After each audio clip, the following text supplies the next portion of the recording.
Gittiğin gün sustu içimde bütün şarkılar. Duvarlar üstüme geldi, daraldı sokaklar. Bir fotoğraf kaldı, bir de hatıram. Her gece sarıldığım koca bir yalan.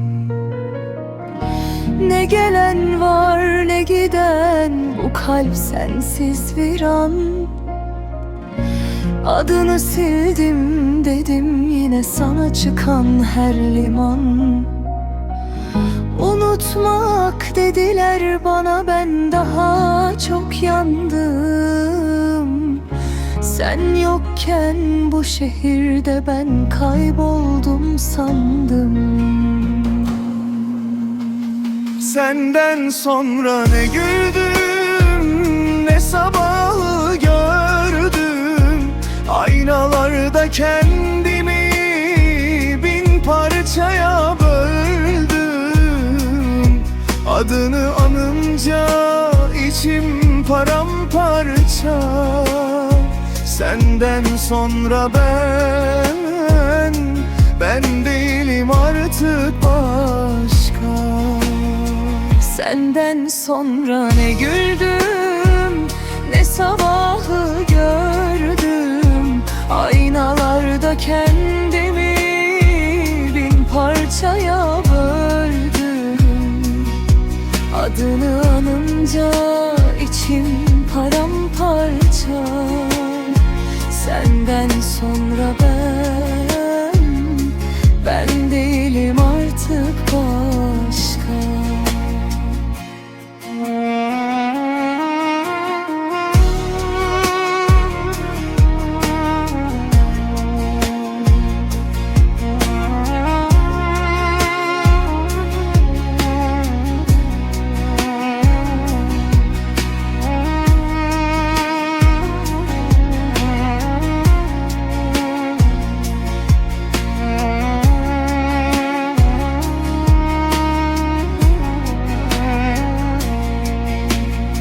Yastığımda gözyaşı, geceler şahidim. Seninle kurduğum her hayal şimdi katilim. Bir sesin yok artık, bir dokunuşun eksik. Yaşıyorum sanıyorlar, aslında ben eksik. Bir gün dönersen eğer, ben yine buradayım. Kırık dökük kalbimle seni beklemedeyim.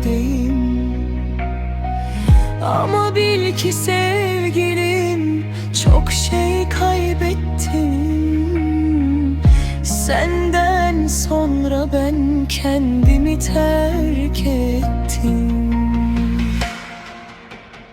Senden sonra ne güldüm, ne sabahı gördüm.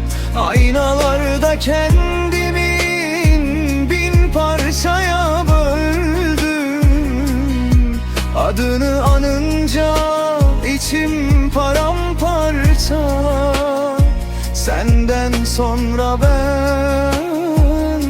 ben değilim artık başka.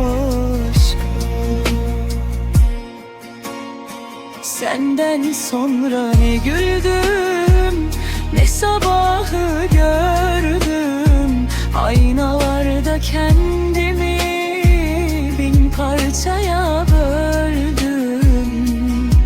Adını anınca içim paramparça. Senden sonra ben değilim artık